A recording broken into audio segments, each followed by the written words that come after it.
tonight on our Discover, I say because normally it's Brice and I doing this, but today you've just got me, I'm afraid, Ashley, because Brice is double booked. So I thought, well, I'm doing it anyway, because we've wanted you. Oh, got the call post up, because we've wanted you to get you on this show for a while, because Brice and I started this show because every single person has got their unique interests, their unique gifts, and in the world today, it's very easy to be distracted by problems and what's going on. But when we really tune in and concentrate on what really sets us on fire and the passions and the gifts we've got to share with the world, I think it just enlightens everyone. And you have certainly got quite a few. So before we dig into what they are, how are you doing then? How's it going over in Canada? It's going. It's pretty tense. I think every city, every province, coast to coast is pretty tense here in Canada. It's kind of cold here in Alberta, so it keeps us inside, which is kind of nice. We're allowed to go out here now. We don't have to show our papers everywhere, which is kind of nice. But I haven't been going out as much as I could because everybody's kind of on edge. It's interesting. Yeah. It's interesting to watch, but there's some good people here. I've met a whole new group of people, and they're all super spiritual, which is great. And then we can sit and chat about stuff like this all day, right? Which is awesome. I like that.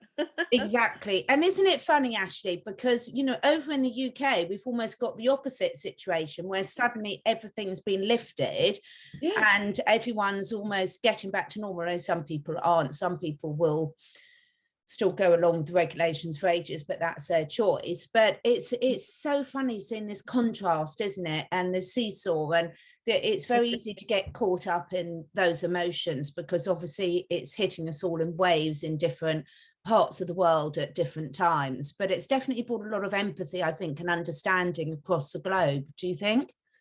Oh, for sure. I think more people are understanding to different people's situations, right? Because it hasn't been really the same across the globe. It's been different all over, and I've been chatting with all my clients everywhere.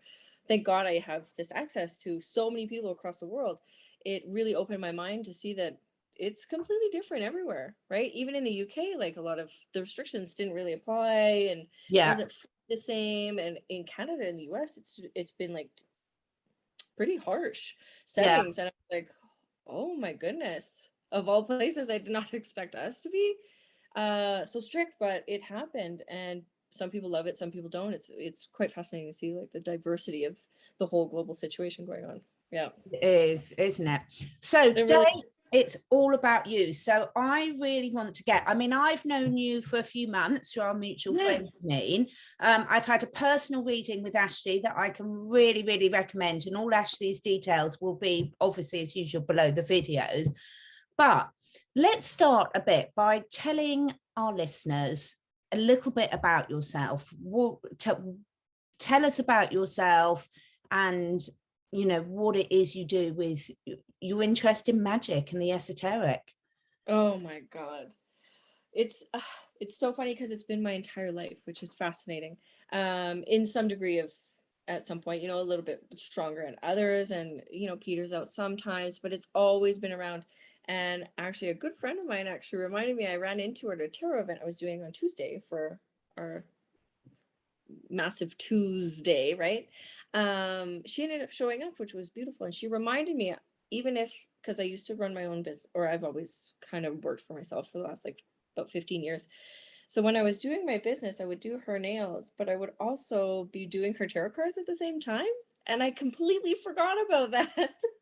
So she even reminded me, this has just been me. This is my life. And she's like, I'm surprised it took you this long to completely dedicate your entire life to magic, pretty much. So, and I was like, oh my God, I completely forgot. So not only was it part of my life, but it was part of everybody else's lives. I made it everybody's mission to get a tarot card reading at some point. I was always bringing them out, right? And it's just so normal to me that I completely forgot that I just kind of weaseled my magic into everybody's lives, which was really great.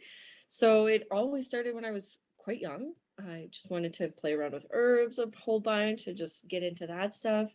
Stones, I was looking through pictures as well. I was at my parents' house, and I was looking at my old bedroom picture. I was about 8, and it's full of stones, and there's art everywhere, and there's jars of stuff. you know, like little baskets full of herbs and dried flowers and stuff. I was like, okay, that's been me, and that's exactly how my house looks now, right? Instead of just my personal little bedroom, it's my whole house, and it's just covered in what I consider magic, which is everything that's connected to the earth, everything that's connected to spirit, everything that connects you to nature and animals, and everything witchy, I guess you could say.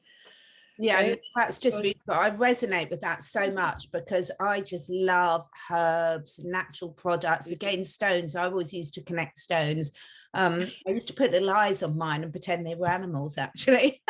Right. You always gave them a personality. It was yeah, fun. always gave them, always had a name. They were always very individual and everything. But the beauty, so talk me through your love of the herbs and what it is that you feel so connected with those. It started, I think, in my 20s. I really got into it in my 20s. I stepped away from traditional medicine. Like there was still points where it was involved, but I stepped away from traditional medicine because I got really involved in a bunch of other alternatives, and it was always intrigued with acupuncture and natural medicine. I actually wanted to be an herbalist at one point. And then I just started meeting people who knew way more about herbs and certain tinctures you could take for stomach issues, and I've dietary issues, right? Because we all eat not the best when we're in our 20s, of course. But then I figured out there were certain things I could take to really calm down my stomach or help with sleeping that weren't Tylenol and sleep aids and all that, because I didn't like that kind of stuff. So I really kind of just did it for myself. I just kind of like weaseled my way in, figured out what kind of worked for me and what was local, because there's so many things all over the world, different herbs for different ailments all over the world, but there's a lot of stuff in Canada that most people won't even use, right? Like juniper is actually great for digestion. It's great for pain and inflammation, and it's great to clear because I use it. But you can find juniper everywhere here in Calgary, Yeah. right? It's just, it is what it is. And the juniper berries, of course, we all know the berries have a very connotative link to gin, right? But the berries itself have a beautiful fragrance, and you can use it for coloring. So it's just, I found it so fascinating that the stuff in your backyard could help heal you. And then I just threw myself into it. So there's always something I'm looking into, different types of, and then I found out about the dandelion in my 20s. Oh my God, I can't get enough of it. Nor Right? I've got sacks of dandelion because my horses eat the leaf and the root, and the guinea pigs and the dogs. So my whole garden, Ashley, is filled with dandelion, nettles, cleavers, all the things that most people think are weeds. But between the guinea pigs, the dogs, the cats, the horses, the humans, and you can't get enough. There's no such thing as too much dandelion, is there? Exactly. And here in Calgary, if you have too much dandelion in your yard, they will fine you. So I let it grow to a certain, yeah, oh yeah, because it's a weed, right? And there's a cup, and there's another one. I can't remember what it's called. It's like bluebell something, and it's really tall, beautiful. It's got these purpley blue flowers on it, which you can use and eat. But you pull the root, and it's exactly like dandelion. It's like a parsnip, right? So you can eat the root, you can use it for medicine, you can eat the leaves, you can eat, right? So I was like, again, another reason to distrust my government system, because the things that are considered weeds are the ones that can feed you for the rest of your life. Absolutely. So once I found out those things, I threw myself into it because I knew it was magic. That in itself is magic, and that's what I love. And it really is, isn't it? And we talk so much about, connecting with the earth, grounding ourselves, and meditative practices. And you've got some lovely meditations on your YouTube channel. But when you're then connecting with nature and really respecting and honoring it and taking only what you need is important, isn't it? It really is. We always love to, like, of course, when I'm in most of my videos, I'm out in nature, I'm hiking, and it's one of my favorite things to do because I am so close to the mountains, which is gorgeous. But I do hike around my city, and if I find something that I need or that is needed for my practice, I only take what I need, and then I'm always giving back. Like I'll give back little things, but you always give thanks. That's one thing I did learn. I did a lot of sweat lodge in my 20s with the Blackfoot community here in Alberta, and they taught me whenever you're asking for something, you always have to give back at some sort. So there was always some kind of herb or herb blend that you gave back to Mother Earth, to the community, to the lodge, to whatever you were honoring that day. You gave back because you were getting something. So that give and receive is always something that needs to be happening, whether it's, you know, even interactions, personal exchange, working, you know, finance seems to be our big thing, but every so often, even if you're just interacting with somebody, having a handshake and a hug at the end of a conversation is key, because it is at that exchange. So I'm always doing that out in nature. I'm always making sure I'm giving back and saying thanks for whatever I need, you know, whether it's that spring water, which is pretty delightful right here in Calgary, or if it's, you know, I'm collecting some kind of herb, because I'll go and collect my juniper, and then I collect certain fungi and certain stones, certain barks and whatever, and just saying thank you, because we have to remember these things are quite magical. They all have their own energetic essence, right? You can't just give and or take, because then the universe is just gonna be like, well, we're not going to make that accessible to you anymore. And you'll start noticing you won't be able to find that certain thing that you love to find, right? If it's specific rocks, you know, if all you did was take like the really, really big white ones, all of a sudden you won't find them anymore. The universe takes care of it, right? I'm sure you notice, like every so often somebody's like, oh, I love these and can't find them anywhere. And you're like, well, you might want to say thank you once in a while. So right? True. So tarot, I mean, you've been doing the tarot cards for a long while, as your friends sort of reminded you, but what do you think it was that really fascinated it with you? I mean, are there other people in your family that were tarot readers?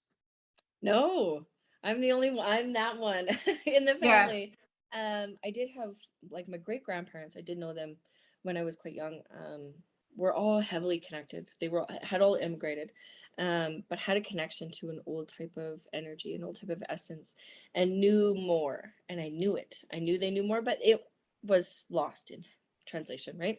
So I'm the only one that actually connects with tarot. My grandmother, I knew she did magic through food, right? That was her thing, right? And her house was heavily gridded, and I always loved being there. So I learned a couple things from her. And then my other great grandfather was partially intuitive, actually predicted me and my sister's birth to my mom, which was amazing. I actually thought we were going to be boys, but we actually have boy names. Ashley and Courtney are UK boy names, right? So my mom had just kind of switched it, which is funny.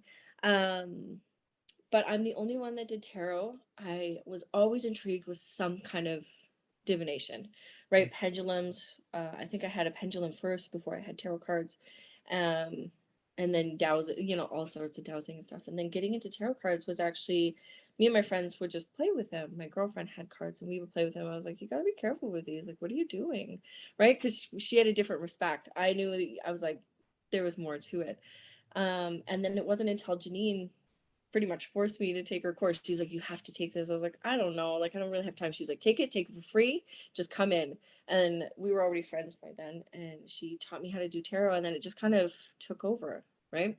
That was my main force of divination, that, and still I use pendulums to this day.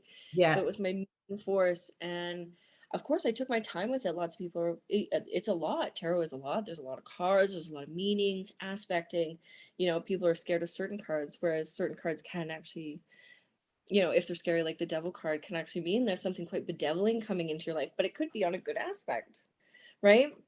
So learning those images, learning the meanings, and connecting with that spiritual part is really key. So you can learn the cards, but if you're not connected spiritually, they're only going to make half the answers, right? You have to have that connection. So of course I took my time getting to know the cards, and then as soon as I started getting more and more connected spiritually, my spiritual practice is always growing, right? It's progressively gotten stronger and stronger, and now it's not even a practice, it's just my daily life, and I do spiritual things within it.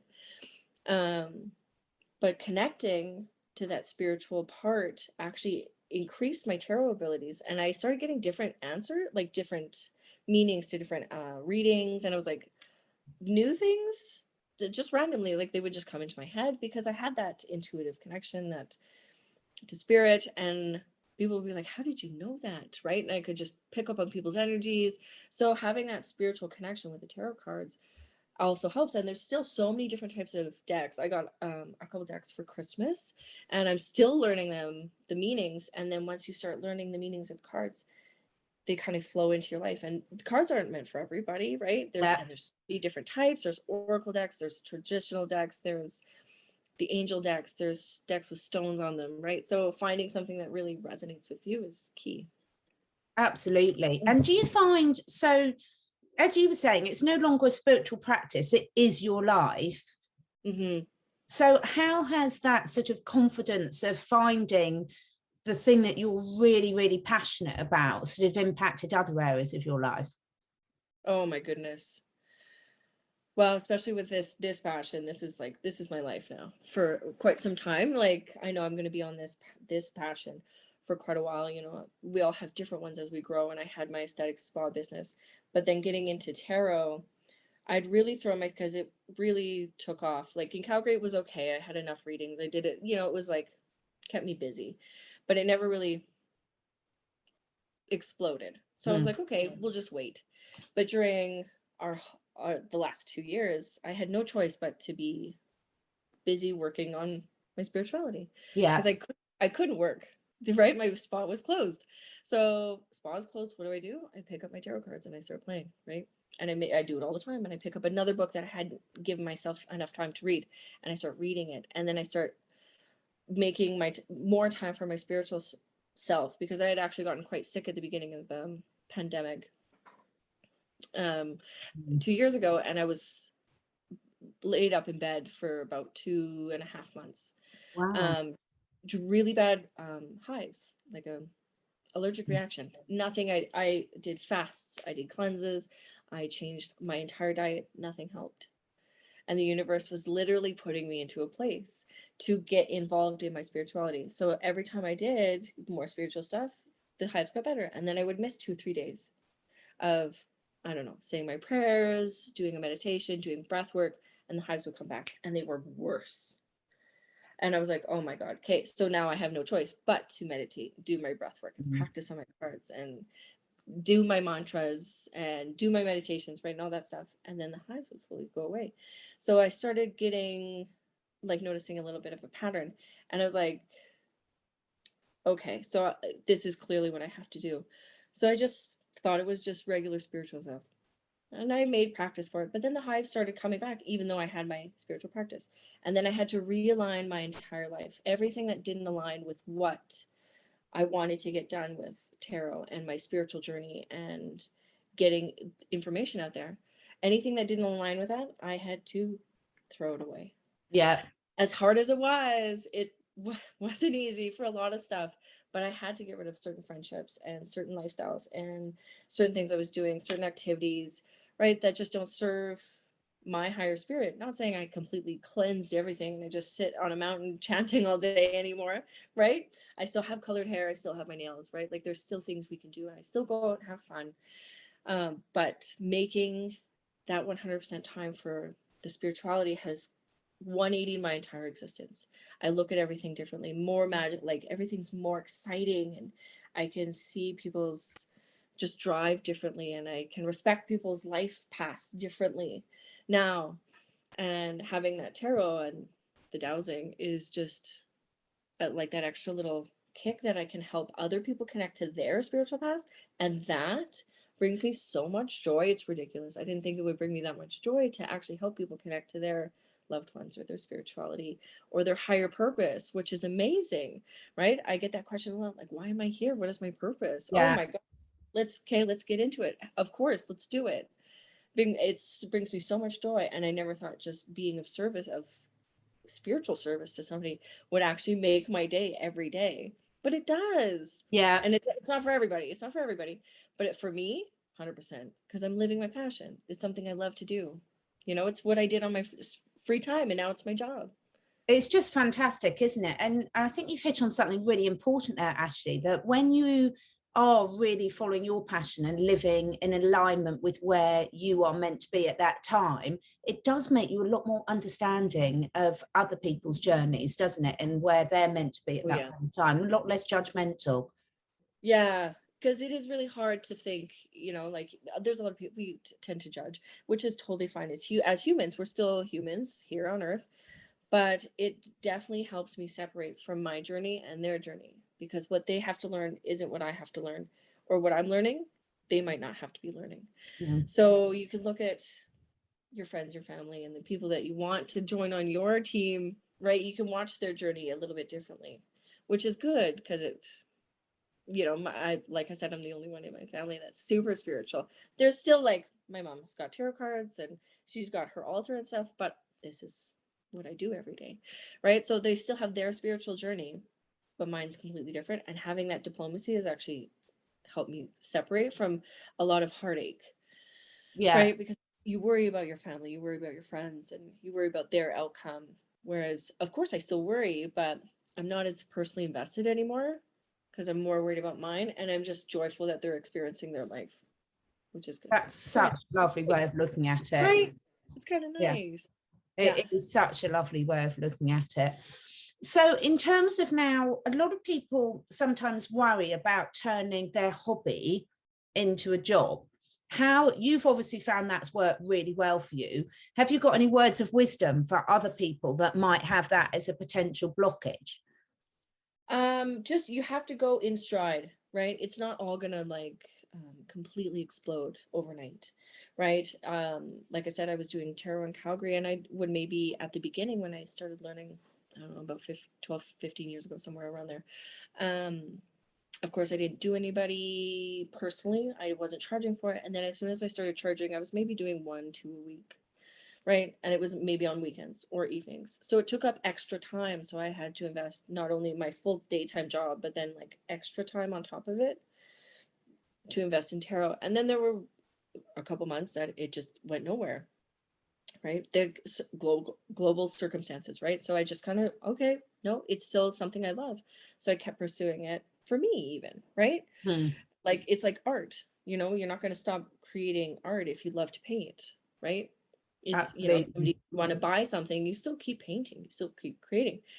So I kept doing cards, and I would still do friends and family and whatever. And then I started I like linked a couple things to my Instagram so people could find me, made it a little bit easier to book tarot from wherever, right? And I went online, which was interesting for me because I'd never done online tarot in my many years. Janine had already been doing it for a while. And I was like, I don't know, like we'll see. But then as soon as I made myself more available to a different demographic, a group that I didn't think was possible, it started picking up a little bit. And it slowly, and it just got a little bit busier. And then I like could balance it for about, I don't know, I think I did 8 months of spa and tarot, right?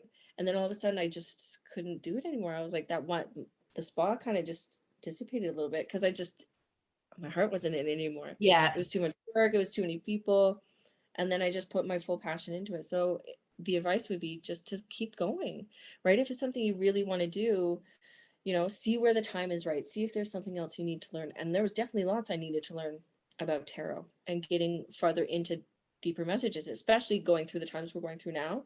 I am so glad I connected with a whole bunch of group of people that completely understand all the awful things that are happening, all the great things that are happening, all the different spiritual things that are happening, knowing that we come from a greater being, right? Before people would just like, oh, okay, maybe I've reincarnated once or twice, but I'm just human. No, it's probably more than that, right? So being able to talk about those kind of things and knowing what they mean in the tarot cards was quite exciting, actually. It was a different step to learn, right? That's fantastic. Kind of nice. Yeah.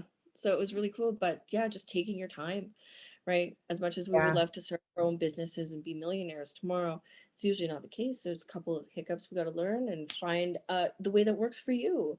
Because I go very unconventional when I start working, right? I don't go like, okay, let's go to the bank and let's get a loan and let's get started. It's like, no, let's see what I can do with what I've got.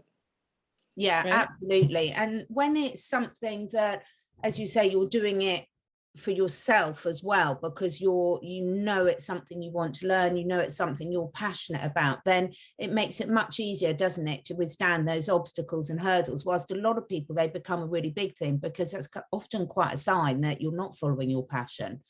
Yes, that's a big thing too. When life starts to get a little bit harder for a lot of people, you know, and they'll do that to the universe, yourself, your higher self, whoever you want to call it, or your whole team. They'll conspire together and say, okay, you're not doing what you're supposed to be doing. Here's a really big obstacle. Now, what are you going to do about it? And if you keep fighting it, of course, like my health kind of went in the garbage can, pick it up, throw it in there, right? And that was the first time anything huge like that had happened. And I knew there was something else going on. When I knew there wasn't something I was eating, wasn't something I was, you know, it wasn't laundry detergent, it wasn't anything like that. I was like, there's something else going on, right? And I was like, I've done this before. It's time to go in there. Yeah. So then I had to go in and find what the reason behind all these obstacles were. Of course, I had to get rid of a whole bunch of other things, right? There's other things that were happening in and amongst my life, but I got rid of those. And yeah, a lot of people think they're being punished by obstacles. And I was like, no, you're not. You just haven't found the right direction yet. Absolutely. Yeah. Reading it all as signs is so important, isn't it? And sort of understanding that the universe really has got your back and it's doing it for you. And sometimes if we're a bit stubborn and we don't listen, then it has to up the message just a bit. Right. And it still happens. The other day, I don't know what it was, but all of a sudden I was just in an attitude and I couldn't figure out what was going on. And of course, I'm still thinking, I'm like, hey, what was it that happened? And it's just a matter of like potentially handling certain situations. Instead of letting it completely ruin your whole morning, which I let it do, I could have easily been like, look, maybe this person is having a day. Maybe this person didn't read it properly, right? Like it could have been a multitude of reasons, but I still let it, you know, because I'm still learning. We're all still learning. I let it ruin my morning. And then by halfway through the day, I was like, okay, I get it. And then I had to deal with the guilt of the fact that I overreacted to something I didn't need to. So I think we all do that. Right. But when we recognize it and we can laugh about it, it's fine. And then you're much less likely to do it again. Or if you do it again, you're going to catch yourself sooner, aren't we? Yes. Right. And as soon as you catch those patterns, of course, I'm going to catch myself sooner and sooner. Right. So. Yeah. So what are some, when you're reading for clients all over the world, like you are now, what is it that, you know, really lights you up? That really, is it the reactions of people? Is it the amazing information you get? Combination of all of it? One is just connecting with everybody across the world. Who would have thought? Me at a younger age, even 2-3 years ago, would never have thought I would be connecting with people all over the world. I think it's a blessing, right? Even though it is social media, even though it is Zoom, right? We don't know where it comes from, but the fact that I can do it, I love it. That, and then everybody's wanting to know their higher purpose, and they want to know how to help humanity. And I think that's such a blessing amongst this time, because everybody wants to know what their skill is or what their purpose is in the next coming years. And it still catches me off guard in a good way. I'm like, oh my God, right? People are still nice. People are great. People have this love to actually want to change the world still, right? Even though it is scary and we've all gone through this awful time and it's getting stranger and stranger, but we still have to remember, you know, connecting with our higher purposes and connecting with more people that are like-minded, which is hard, and that people actually still want to help the world. I think it's just so beautiful. That's the one thing that actually, because I hear it a couple times a day, and it puts a smile on my face. That's for sure. Oh, it's so important. It's so energizing, isn't it? When you're, again, as you're stepping more and more into your purpose and really embracing your passion, you're just attracting all the right people and all the right clients to you. Right. And of course, there's some people who don't want to ask that. They want to know, you know, some basic stuff and like make sure their health is okay. And all that stuff is great too, right? What's important to them is important to them, right? But being able to connect to a bunch of people around the world who want to help humanity and know that they want to, you know, connect to other people and find other ways to fix our problems is great. I think it's beautiful. Yeah. Right? So I know one of your other passions is animals. Yeah. And your cats. I'm actually surprised they haven't bugged us yet. Yeah, exactly. I've got Idris the Wonder Cat fast asleep down here as always. He's everywhere. In fact, I've got Pumpkin over there as well. So tell us about your passion for animals, and has that always been with you? Yes. Yeah, we didn't have well, no, we did. We had lots of animals growing up, but I really pushed my dad for a dog when I was quite young, but we had hamsters and rabbits and guinea pigs and fish and all this stuff, but I wanted a dog. I wanted a big dog too, right? My dad had no animals growing up. He lived on the farm, right? We spent lots of summers on the farm. So he didn't understand why I wanted a house dog, right? Yeah. But I actually convinced him to get this family dog, and of course the whole family loved it. And since since then, I think there was like a couple months gap when I was a kid before we got our pet dog. We didn't have any animals, right? So that was a tiny gap. And just recently, a year and a half ago, I went 6 to 8 months without any animals. And it's so strange. I don't know. They're just part of my life. So I've always had dogs, and I started getting cats, and animals randomly come to me. Yeah. I haven't purchased an animal since I purchased, like, my mom got us guinea pigs or whatever. They just kind of fall into my life, which I'm totally grateful for. And I ended up with a bunch of cats, which was hilarious because I only knew farm cats and they always had an attitude, right? But now I have ended up with a bunch of other cats. Some have already passed away, right? They've ended up, retiring at Casa de la Sage, right? So they're just magical little creatures, and they all have their own little personalities. And I always get compliments on my animals. People are like, "You raise such beautiful animals," and I was like, "I'm gifted these beautiful animals, and I give them a safe place to be themselves," right? Do they join in? Do the cats join in the readings normally? Yeah. Toad and Reggie, baby Reggie. He's not a baby anymore. He's getting big. But they usually end up sitting back here, running up or jumping up onto the table while I'm doing readings and moving the cards around because they want to be part of it, which I think is adorable. And I'm like, well, I guess we needed some cat attention today, right? Yeah. And they'll come in. They'll actually, if I'm having a really hard day, every once in a while, they'll run in and because they wrestle. They're hilarious. Yeah. They run in, they'll wrestle behind me, right? So that I can see them, but they're really quiet about it. And then they both stomp out. Sounds about like there's 18 of them when there's only 2. No, it's hysterical, isn't it? Mine are always making an appearance as well. Yeah. I must say it's really weird interrupting the interview, but we keep getting over the last week again these huge helicopters over us, like military helicopters. We never get that where I live. We had it probably at the start of the lockdown a bit, and this last week, and it's always when I'm on a video as well, and I can hear them outside. They're so loud. We just don't get that around here. See, I live downtown Calgary, and I hear helicopters constantly all the time. So I'm kind of used to it. I pay attention. Every once in a while, there's some interesting ones at night. Right? It is interesting, it's me sort of saying, oh, everything's open up, but there's definitely something in the air this week. I must say, there's definitely there's definitely well, and here we got a huge snowstorm, and I heard where you are, you guys had that huge windstorm that just devastated. Oh yeah, really bad. We've had so many trees down. I was without power for 3 days, and lots of people for a lot longer. I mean, I think there's a lot of people still without power, but yeah, really battered one after the other. And that's quite unusual. I mean, we do get storms in the UK, but not like America do. It's right. Normally get really bad ones. We're pretty good on that front. And it was pretty harsh, I must say. So even here we usually get like a storm in February, and then we get another one in March close to my birthday. But this one kind of hit hard, and it was interesting. My brother actually had to drive through it. I blame him. He jinxed it. He wanted to know about the weather, and I was like, no, it's beautiful here. And of course he has to drive through this blizzard, and it stays the entire weekend he was here, and then it got nice. Yeah. Interesting. So in terms of sort of what next, I mean, you sort of said that this is your real sort of passion at the moment, but what are you feeling in terms of sort of developing your passion still further and everything? Where are you being drawn to at the moment?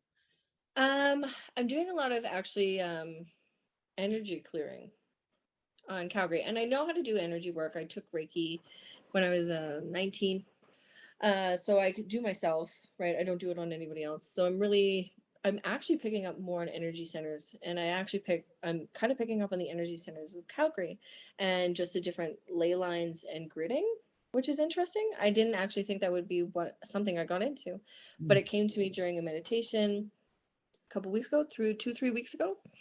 So then I kind of threw myself into it to figure out what I'm even looking at, and I'm just kind of guiding myself, right? And my team's kind of taking care of that, showing me what I need to know and when I need to know it, right? And I keep asking. I actually have been asking about a week and a half. I'm like, what else do I need to know? What else do I need to know? And I'm being guided just to rest.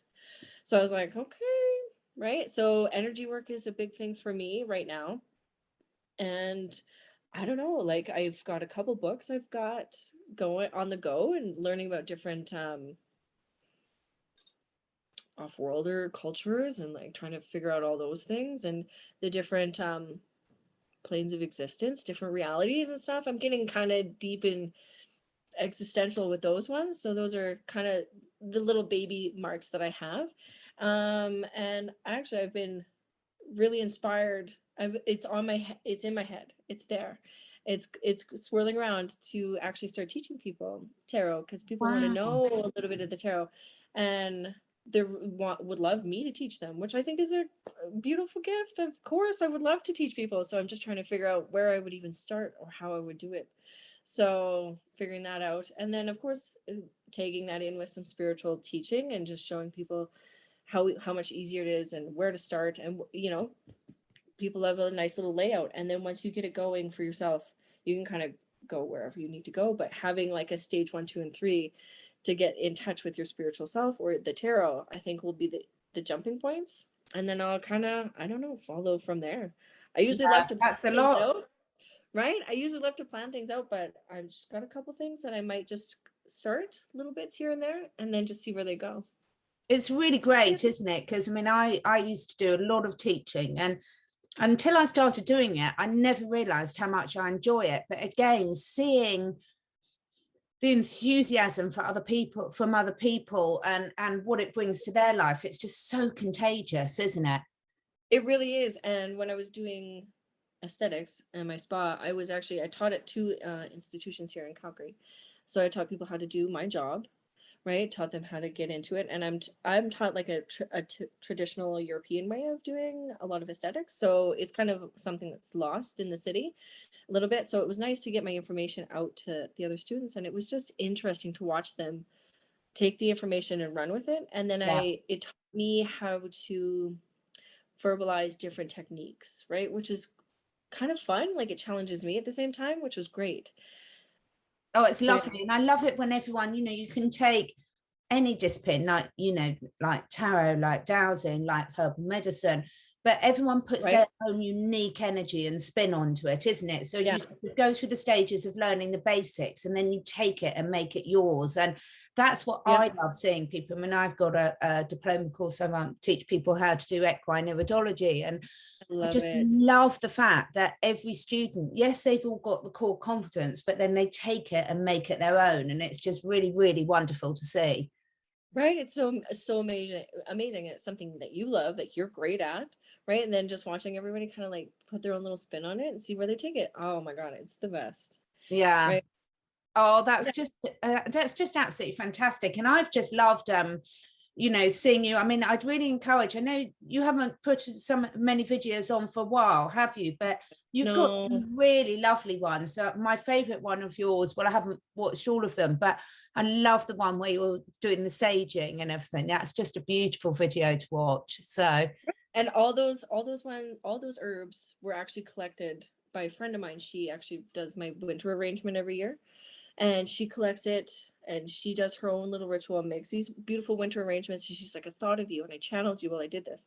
And sure enough, it was all the herbs I needed to supply me for at least a year and a half wow. for my like cleansing herbs, right? So I got some cedar in that, some sage, and some pine and juniper in there, and it was great. So I love mix. And that's part of your spiritual practice. It might seem like a chore, but it's just that you can create into a spiritual practice and call in your angels and see if you're what you're guided to do, and put on some really good music and make a really good tea, or if you want to have a glass of wine, have a glass of wine while you do it. And that Exactly. in itself gets you connected to the not only the herb medicine that you're using, but your spirituality, and like it's time that you're creating for yourself, which Yeah, is key, it's right? absolutely, it's just so Mm. lovely, isn't it? It really is. Making the lotions and potions. Oh, I love it. I absolutely Right? love it, using all the natural remedies. So yeah.